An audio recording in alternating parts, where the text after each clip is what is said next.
Hello spooky cats, welcome to the channel. I am the Spooky Cat Lady, and today we're having a little bit of a paranormal rant, I guess. Had an experience where I clipped somebody else's video using YouTube, the clip feature, the remix feature. I was curious about them. I'd never used them, so I wanted to test it out, see what it was. And I found an interesting clip, made a video, said, hey, let's do a poll, see what people think, real or fake, misunderstood, who knows. Well, the channel, they got upset about it. Even said that I stole their content, but I didn't because I used the tools that YouTube gives us to use. So it wasn't really stealing. Plus, there's also fair use laws. So there's a certain amount of a clip you can use fairly without, you know, for doing news and so forth. I just wanted to say the things they said, they weren't mean, they weren't unkind, and I'm not going to say who they were because that's not what's important. What's important is what they were against. So in order to paranormal investigate and find real evidence, you have to follow the scientific method. And one part of the scientific method, which is very, very important, the very end part, once you start getting your evidence and you're putting it out there, is the peer review. So yes, your peers have to review your work and see if how you did it was fair, if it was scientific, and if it was real. You have to be willing to let your peers, other paranormal investigators, scientists, look at what you've captured and check to see if it's real. And then it's important for them to try and recreate it. That's how you prove something is real. They were upset because they're afraid that if people keep debunking, that people will stop believing in the paranormal and not watch it anymore. I don't think that's ever going to happen. I think like 40% of the population believe in ghosts. Admittedly, I'm not one of them. I am a skeptic, a hopeful skeptic. I hope it's real. And I've caught some interesting things, and now I've put it out there for the world to see, and hopefully someone will look at it and say, oh, no, I've used that voice recorder before, and it does that sometimes, so that wasn't paranormal. And guess what? I'm not going to get upset about it.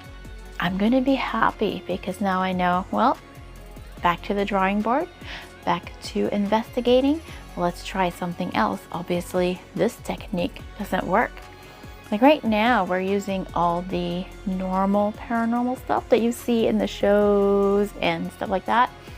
But we plan to, after we're done testing this stuff, to see if it works, we're going to move on to other ways because we don't know that ghosts are EMF. We don't know what they are because they can't be proven. So we don't know what they are. Certainly phone apps and stuff, we're testing those right now.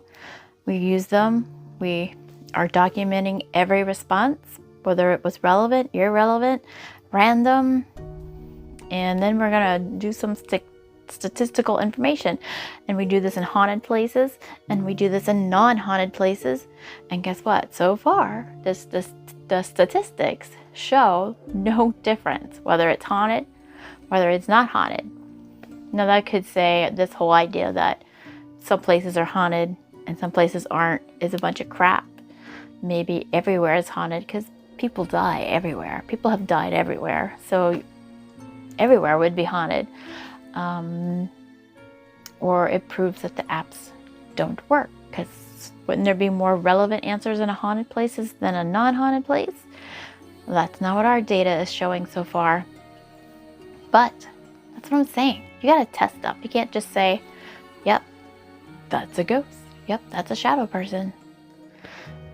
Because you just have to be open to let other people look at what you're putting out there, and through their expertise and science that they know, say, oh no, this is this. That's not a ghost. We can prove that this is this, and not be upset about it, because we want to find real evidence, not fake evidence, not evidence that is spooky. If you want to be an entertainment channel, that's great. Then you can, have a shadow from the way the window is in the back that just happens to be shaped like a person, and say, look at that ghost. But if you're looking for real evidence, then you need other people to look at it and say what they think it is. That's just my rant for today. Be open, guys.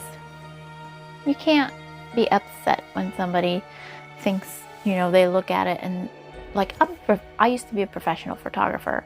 So, when I see orbs and stuff, I know they're not ghosts. I know it's dust.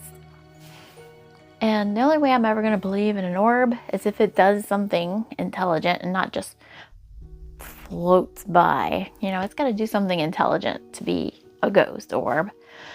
Just my 2 cents for today.